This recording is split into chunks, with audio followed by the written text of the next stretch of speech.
नमस्कार, स्वागत है आप सभी का वाईबीएन बिहार झारखंड में। मैं हूं आपके साथ मुदिता। बिहार के उन यात्रियों के लिए आज एक बहुत बड़ी खुशखबरी है जो दिल्ली और हरियाणा जैसे शहरों की यात्रा अवसर करते हैं। बिहार राज्य पथ परिवहन निगम अब आपकी यात्रा को न केवल आरामदायक बल्कि हाईटेक बनाने की तैयारी कर चुका है।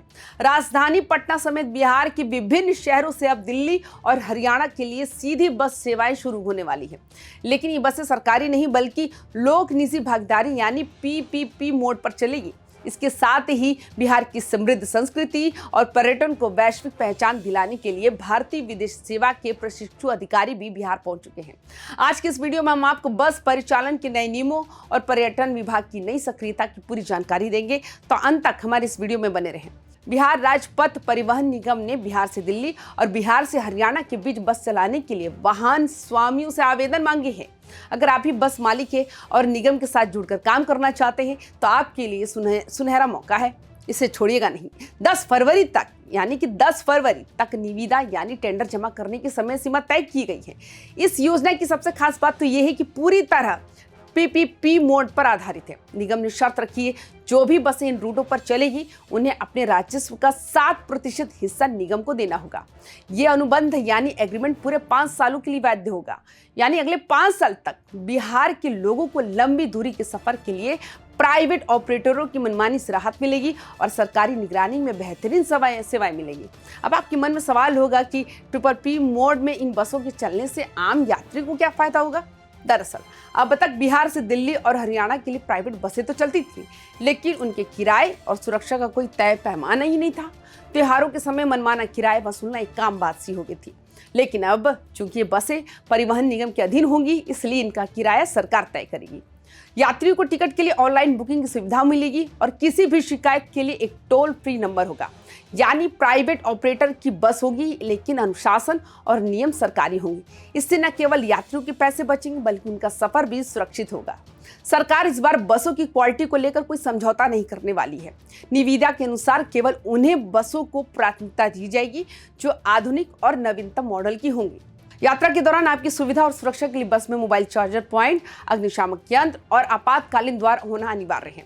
यही नहीं, तकनीकी रूप से भी ये बसें पूरी तरह अपडेटेड होंगी। हर बस में जीपीएस और VLTDS यानी व्हीकल लोकेशन ट्रैकिंग डिवाइस लगा होना जरूरी है, ताकि निगम मुख्यालय से इन बसों की लोकेशन और रफ्तार पर नजर रखी जा सके।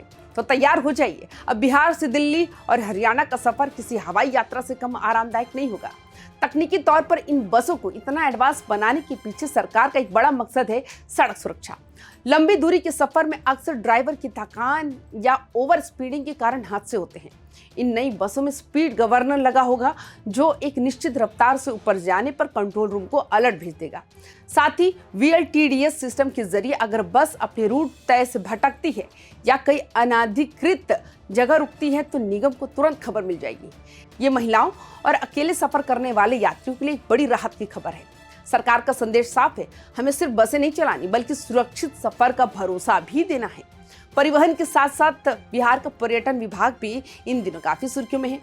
भारतीय विदेश सेवा IFS के 2025 बैच के 6 प्रशिक्षु अधिकारियों ने पर्यटन एवं कला संस्कृति मंत्री अरुण शंकर प्रसाद से मुलाकात की। ये वो अधिकारी हैं जो भविष्य में दुनिया भर के देशों में भारत का प्रतिनिधित्व करेंगे। इनका बिहार दौरा भी बेहद खास रहा। 19 से 23 जनवरी तक अधिकारी बिहार की ऐतिहासिक विरासत, आध्यात्मिक स्थलों को करीब से देखा। पर्यटन मंत्री ने इन अधिकारियों को बिहार की नई नीतियां और योजनाओं की जानकारी दी। मयंक भारद्वाज, मोनू शर्मा और देविका प्रियदर्शनी जैसे युवा अधिकारी अब बिहार के ब्रांड एम्बेसडर बनकर दुनिया को बता रहे हैं कि यहाँ पर्यटन की कितनी अपार संभावना है।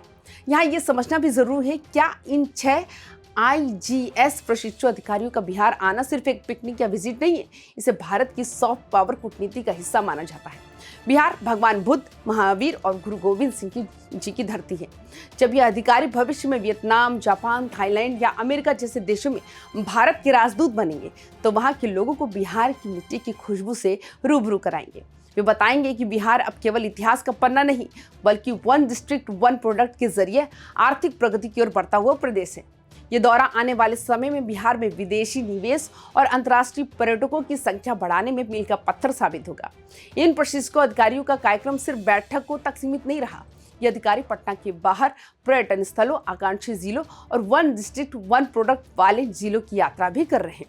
कला एवं संस्कृति विभाग के सचिव प्रणव कुमार और पर्यटन विभाग के विशेष सचिव उदयन मिश्रा ने उन्हें बिहार की जीवन संस्कृति और पारंपरिक कलाओं के बारे में विस्तार से बताया है। जब ये अधिकारी अपनी ट्रेनिंग पूरी कर विदेशों में तैनात होंगे तो बिहार की समृद्ध विरासत और यहाँ के उत्पादों की गूंज 7 समुंदर पार भी सुनाई देगी। ये बिहार पर्यटन को ग्लोबल मैप पर स्थापित करने की दिशा में एक बड़ा और कूटनीतिक कदम है।